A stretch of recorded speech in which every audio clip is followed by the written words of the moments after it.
Hey guys, hope you guys doing great. I just wanted to do a short video on Boruto's character and explore some of the themes that hopefully we'll be seeing during this second half of Boruto's story.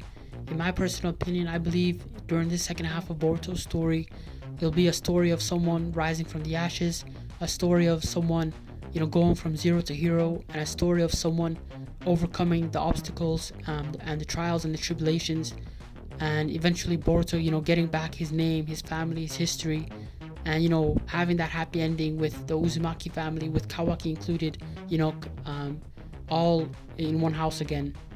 I know that's a cheesy prediction, and a kind of a lame ending for this story, especially when it promised so much, with the dark prophecy and all of this dark cloud that hanged over the story, where with every chapter it was like, what's gonna happen, this character is gonna die. Or for me, I predicted so much that Shikamaru was gonna die, that for him to be the Hokage, it was the last thing on my mind.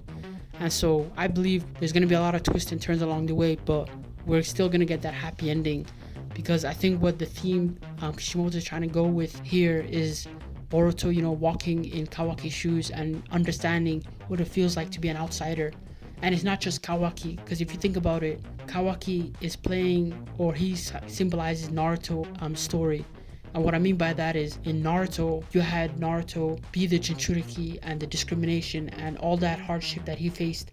But the thing was, we got to see through Naruto's eyes, and everybody else was just around him. And in Boruto's story, you have Kawaki, who grew up in a hostile environment. We know his father was abusive.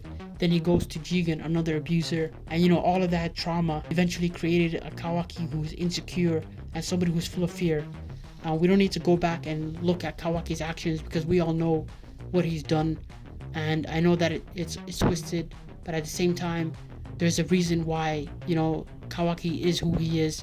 And to expect Kawaki to be this rational 16, 17-year-old guy when he grew up in such a, pardon me for saying this, but fucked up situation, you know what I mean? It's crazy to think this guy was going to be normal. And so I believe what Kishimoto is trying to do here with the theme of Boruto being in Kawaki's shoes is to teach more empathy and compassion, just like how with Naruto, him being the Jinchuriki, he had to convince not only himself and the village around and the people around him that he's not a threat and that he's not someone that should be treated differently, but through his actions of his shinobi way of being somebody that's open-minded, somebody that's hardworking and determined and very forgiving.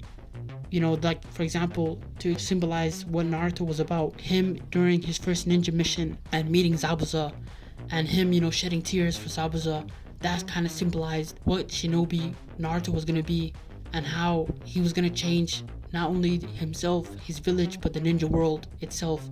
Whereas with Kawaki, he kind of went in the opposite direction. And so now we have Boruto, understanding Kawaki's background and also feeling the sensation or the idea of what it's like to be hated on. And I'm sure that as the chapters of Boruto Two Blue Vortex comes out, we'll be seeing how Boruto has changed, and how that happy-go-lucky kid we met during chapter 1 is now going to be somebody that's a lot more morbid, a lot more darker. But at the same time, Boruto has the will of fire, and he's not going to give up. Especially, he's not going to give up on Kawaki, because at the end of the day, Kawaki is his brother, just like how Sasuke was Naruto's brother.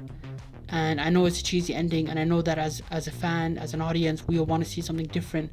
But I think that at the end of the day, this still is a shonen story, and there's always going to be some sort of core theme of friendship and overcoming hate, and embracing ideas of love and compassion. And Kawaki, I'm sad to say this, but we're going to see more emphasis and focus on Kawaki as a character, and him overcoming those themes of insecurity and fear, because it's not going to be a story of Boruto being our main character and us walking through his shoes like it is with Goku or Luffy. Instead, it's going to be Boruto reacting to what Kawaki is doing, or Code is doing, or this whatever Otsutsuki we get to meet down the line.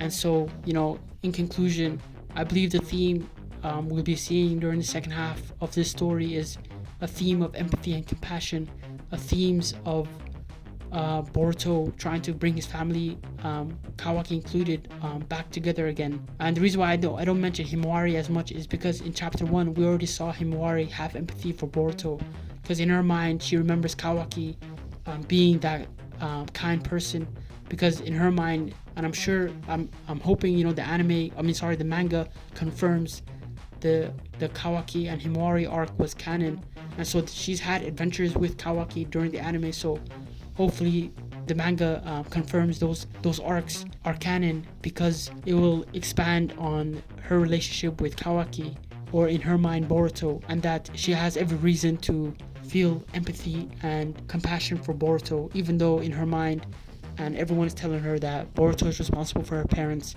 death. But at the end of the day, I would love to hear what you guys think on this topic. Do you guys think this theme of empathy and compassion is a stretch too far?